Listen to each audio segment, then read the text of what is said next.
आज की इस वीडियो में हम बात करने वाले हैं सब रजिस्ट्रार के यहाँ किसी भी बेनामे को रुकवाने के लिए उस पर आपत्ति कैसे लिखी जाती है और किस प्रकार ये आपत्ति दाखिल की जाती है।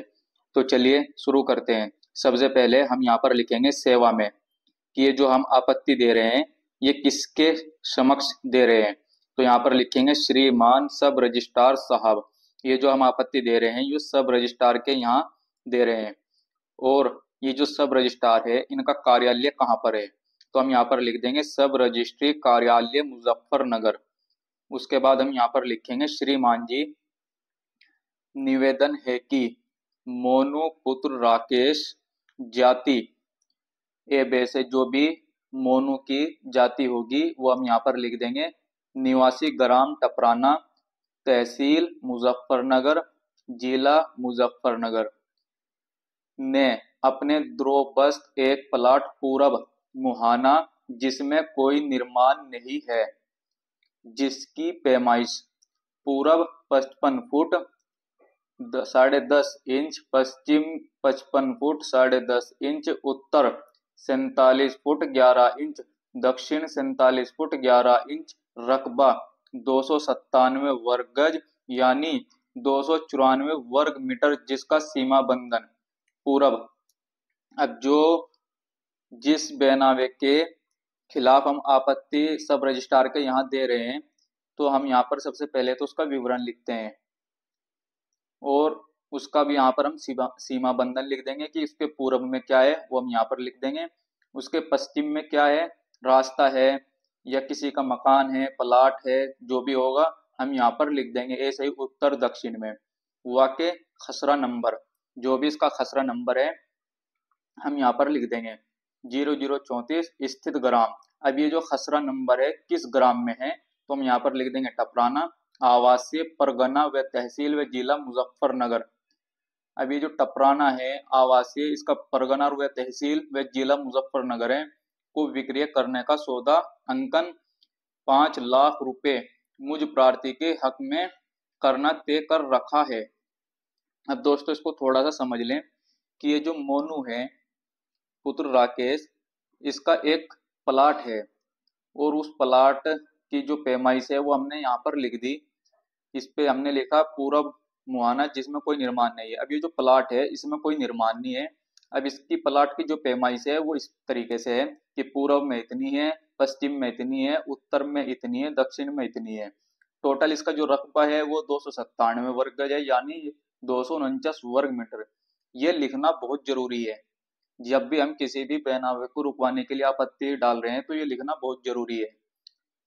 उसके बाद हम सीमा बंधन लिख देंगे। सीमा बंधन भी बहुत जरूरी होता है। पश्चिम में, उत्तर में, दक्षिण में जो भी होगा वो हम यहाँ पर सारी डिटेल लिख देंगे, तभी सब रजिस्ट्रार को मालूम पड़ेगा कि अगर इससे रिलेटेड कोई बेनामा आता है तो जब वे जांच करेंगे कि ये जो हमने लिखा है इसका मेल उस बेनामे से खा रहा है या नहीं।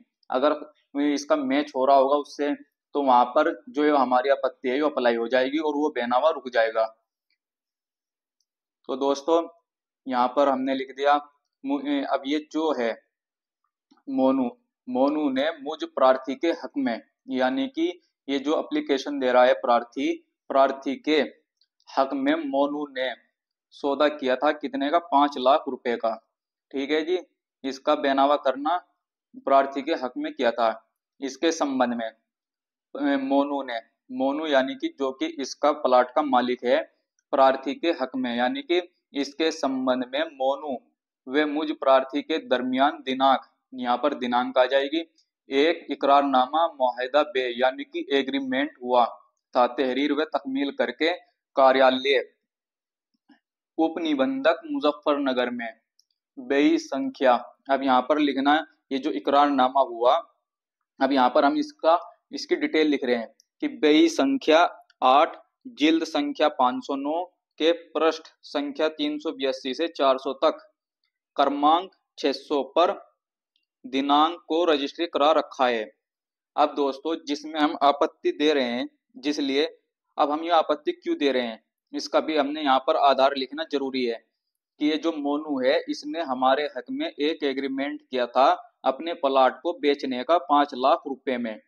ठीक, अब हमने एग्रीमेंट का भी इसमें जिक्र कर दिया और उसकी पूरी डिटेल हमने इसमें लिख दी। अंकन 1,00,000 रुपए रजिस्ट्री करा रखा है तथा अंकन 1,00,000 रुपए बतौर बयाना कि जो मोनू है उसको हमने 1,00,000 रुपए बतौर बयाना मोनू को दे रखा है, मोनू ने मुझ प्रार्थी से प्राप्त कर रखा है। शेष अंकन 4,00,000 रुपए। अब ये जो 4,00,000 रुपए हैं, 5,00,000 में सौदा हुआ था, 1,00,000 रुपए बयाने के मोनू ने प्रार्थी से प्राप्त कर लिए थे। बाकी की जो रकम थी मुबलिक 4,00,000 रुपए बर वक्त तस्दीक बेनामे प्राप्त होने थे, यानी कि जिस दिन बेनामा होना था उस दिन ये 4,00,000 रुपए भी मोनू को देने थे तथा बेनामा करने की। अब जो बेनामा करने की आखिरी तारीख थी वो यहाँ पर लिख देंगे तय पाई थी, यानी कि ये जो एग्रीमेंट हुआ था इसमें बेनामे करने की जो तारीख थी वो यहाँ पर लिख देंगे। फिर लिख देंगे मोनू पुत्र राकेश ने मुझ प्रार्थी के हक में बेनामा निष्पादित नहीं कराया। अब ये जो है मोनू जिसका प्लाट है, जिसके संबंध में उसने हमारे हक में एग्रीमेंट किया था, 1,00,000 रुपए बतौर बयाने के ले लिए थे, 4,00,000 रुपए बेनामे पर देने तय हुए थे। उसने नियत दिनांक, जिस दिन एग्रीमेंट में बेनामे की दिनांक रखी गई थी उस दिन बेनामा नहीं किया, ये लिख दिया हमने यहाँ पर, बेनामा निष्पादित नहीं कराया। जबकि मेरे द्वारा मोनू पुत्र राकेश को कई बार कहा व कहलवाया, परंतु लेकिन मोनू जो कि प्लाट का मालिक है, पुत्र राकेश, दिनांक जो दिनांक है वो लिख देंगे यहाँ को उपनिबंधक यानी कि सब रजिस्ट्रार कार्यालय मुजफ्फरनगर में बेनामा कराने को हाजिर नहीं हुए। यानी कि जो मोनू है इसको हमने कई बार कहलवा दिया कि जो एग्रीमेंट में तारीख है उस तारीख पर आकर हमारे हक में बेनामा कर दे और अपने 4,00,000 रुपए बाकी के हमारे से प्राप्त कर ले। लेकिन ये जो मोनू है ये उस दिनांक को भी, उस तारीख को भी सब रजिस्ट्रार कार्यालय मुजफ्फरनगर पर हाजिर नहीं हुआ। जबकि मुझ प्रार्थी द्वारा उपनिबंधक कार्यालय सब रजिस्ट्रार के यहाँ मुजफ्फरनगर पर सुबह शाम की हाजिरी कराई गई। यानी कि जो प्रार्थी है ये उस दिन, उस तारीख को हाजिर रहा और अपनी सुबह शाम की हाजिरी कराई और यहाँ पर मोनू का इंतजार किया। इसीलिए मुझ प्रार्थी द्वारा मोनू पुत्र राकेश के विरुद्ध न्यायालय सिविल जज सीनियर डिवीजन मुजफ्फरनगर में वाद संख्या 1/2025 सोनू बनाम मोनू बाबत कराने बेनामा व कराने स्टे योजित कर रखा है। यानी कि अब जब ये मोनू है ये बेनामा करने सब रजिस्ट्रार कार्यालय मुजफ्फरनगर पर नहीं आया और जबकि प्रार्थी ने अपनी सुबह शाम की हाजिरी कराई, तो इसके बाद यहाँ पर प्रार्थी ने सिविल कोर्ट में मोनू के खिलाफ मुकदमा दायर कर दिया। किस बाबत?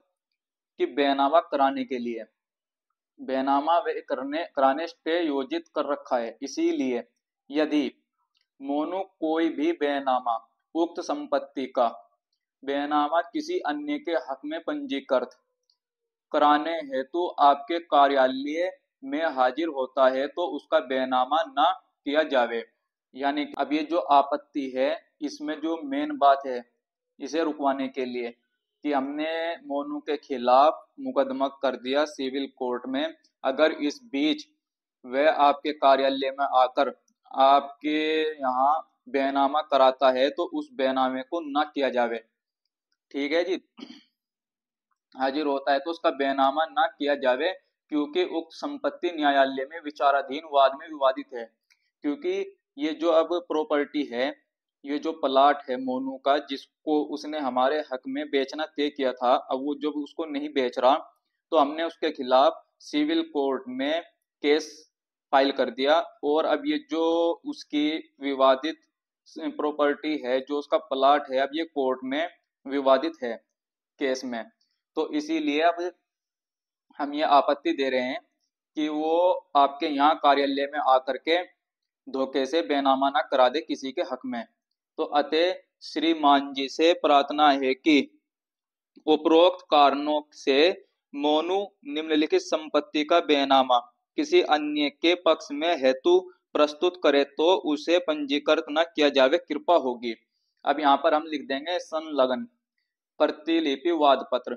जो हमने सिविल कोर्ट में केस फाइल किया है उसकी हम एक कॉपी अटैच कर रहे हैं इस आपत्ति के साथ।